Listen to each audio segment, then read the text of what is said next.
Welcome everyone. This is the MasterClass. My name is Patricknazareth.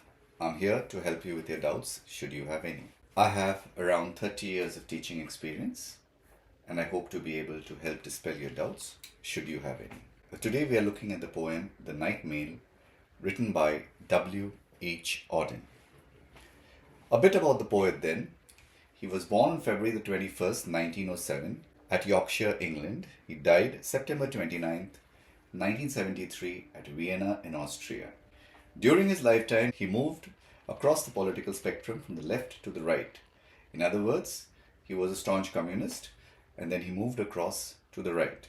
Being a writer, he divided his own life into 4 periods. As an undergraduate, when he got attracted towards the left and became a communist, his return to the fold of Christianity, his stay in America, and finally, when he moved to Europe. The poem then. This is the night mail crossing the border, bringing the check and postal order. Letters for the rich, letters for the poor, the shop at the corner, the girl next door. The poet gives us the image of the night mail. The night mail is one of the oldest trains in the world. It goes every day from London all the way down to Aberdeen, which is in Scotland. It crosses the border between England and Scotland and has been doing so since the mid-20th century. The night mail obviously carries passengers. It also has a much more important role. It carries the mail. What exactly is the mail that it carries? It carries mail that has to do with finance. For example, somebody is writing a check, maybe a payment, maybe an advance payment for an order. That check is being sent in the night mail. A postal order.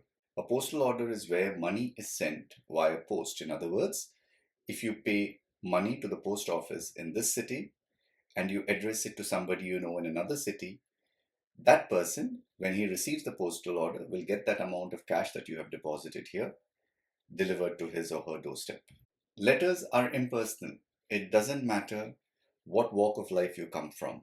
You can be very wealthy, you can be very poor. You get letters all the same. It makes no difference what you are, whether it's an impersonal institution like a shop or addressed particularly to one of your neighbors. Everyone who the letter is addressed to will get their mail.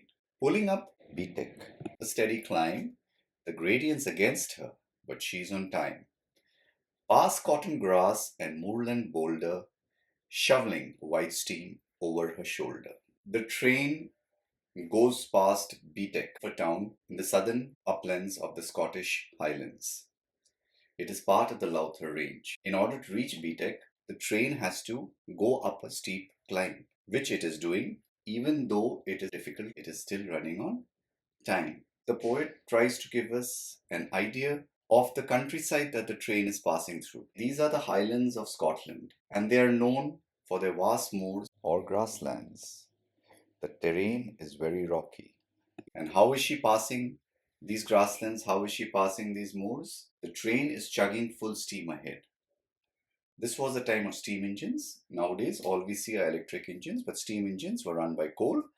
And as you pushed in more and more coal, the train started pulling more and more strongly, and smoke came out of the funnel as the coal burnt.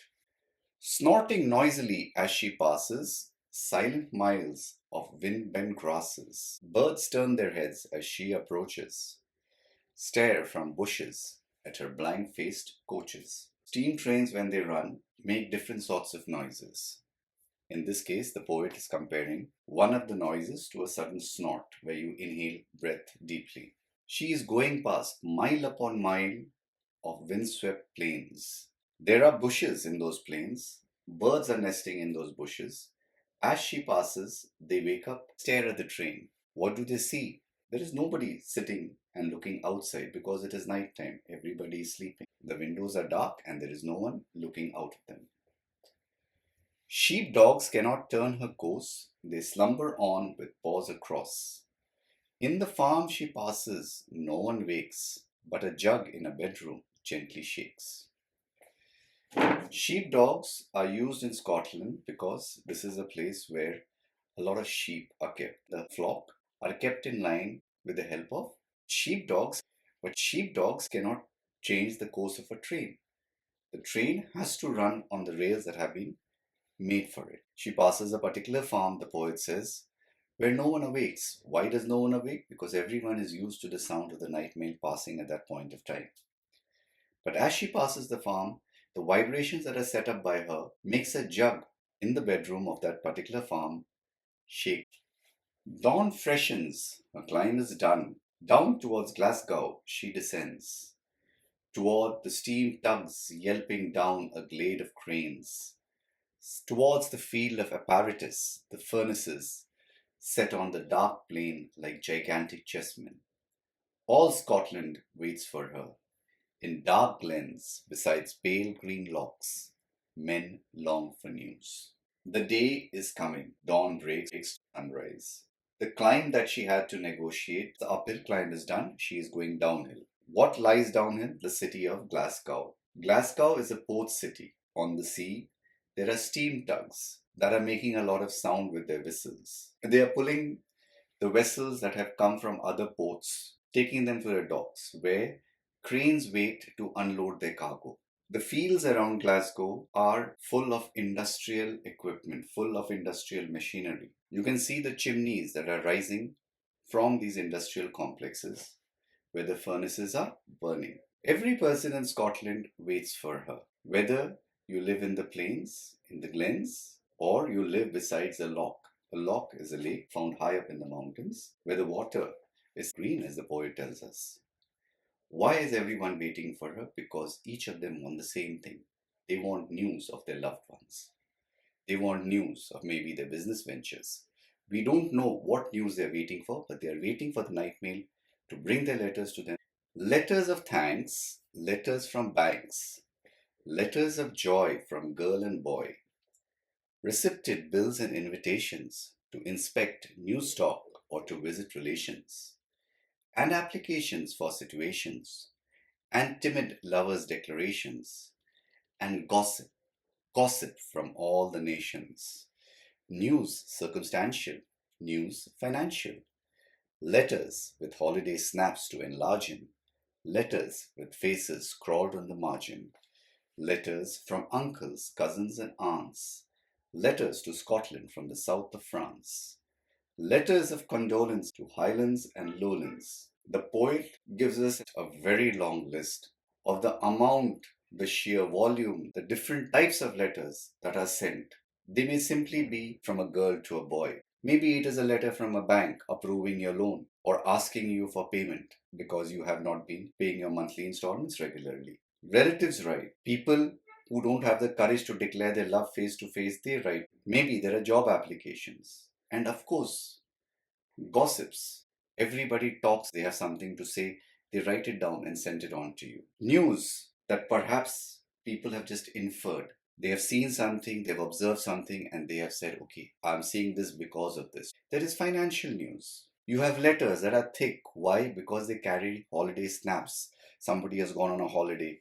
He's sending snaps back to his friends, to his relatives. Talking about relatives, letters come from them also, uncles, cousins, and aunts. Where do these letters to Scotland come from? They come from all over the world, perhaps from places like the south of France. People used to go to the south of France for a holiday. Maybe there are letters of condolence, somebody has died. So the person is writing, expressing their deepest regrets, their sorrow on knowing of the passing of this person or the other. Whether the letter is addressed to somebody staying in the Highlands or the lowlands of Scotland, people die everywhere. You have people thanking each other. Maybe somebody has done something. Maybe somebody got something unexpected, so a letter of thanks has been written. There are bills. You have bought something and that bill has been sent to you by mail. There's an invitation maybe, perhaps, to come over to somebody's house.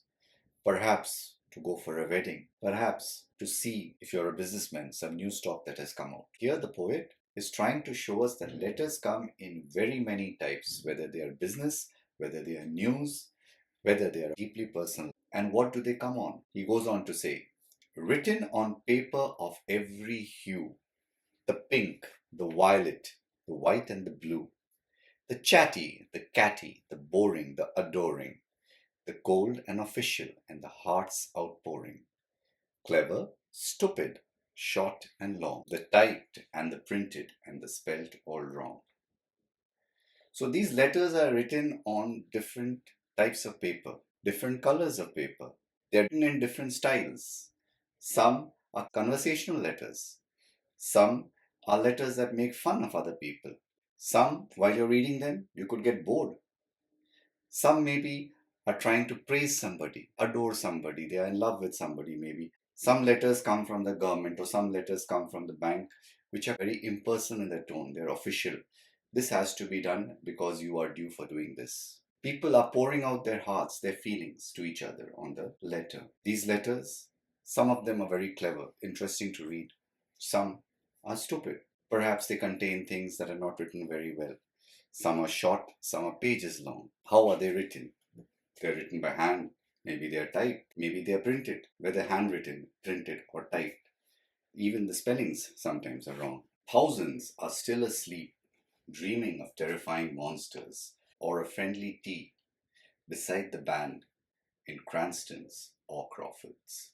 The poet tells us it is early morning. Literally thousands of people are still sleeping in their house. They're dreaming. Maybe they're having nightmares. Maybe they're having good dreams of meeting somebody over tea. Where? At big departmental stores like Cranston's or Crawford's. Asleep in working Glasgow, asleep in well-set Edinburgh, asleep in granite Aberdeen, they continue their dreams, but shall wake soon and hope for letters, and none will hear the postman's knock without a quickening of the heart. For who can bear to feel himself forgotten? The poet gives us the names of 3 places in Scotland: Glasgow, Edinburgh, Aberdeen. All different cities. Glasgow is a working city. Edinburgh is a city of rich people. Aberdeen has historically been built of grey granite quarried near the city. They continue to sleep, but soon, when the sun comes up, they will rise. They go about their morning chores. They will wait for the postman's knock, because everyone wishes to have a letter. Everyone wishes to receive a letter. Why? No one wants to think that he or she is forgotten. Their heartbeats will quicken because they have no idea who has written to them, who has sent them the letter. What are the themes that run through this poem then? Communication. How a single entity, a train, can be a lifeline between people who live in different countries and people who live in different cities. This poem seeks to emphasize the connection that each one of us has with each other, the feeling of community that all of us should share. We are all linked to each other, whether in a personal fashion or professionally. It is also a homage to the power of letters, to the power of mail. Mail emphasizes the connection. The letters that each one of us send brings together people who are far away. It brings us closer to our loved ones. It brings us closer to each other as human beings. That's the poem there for you then. I hope I have been of help. If I have, please do remember to like, subscribe and share. Remember, there are other people out there who might need our help. Thank you for watching.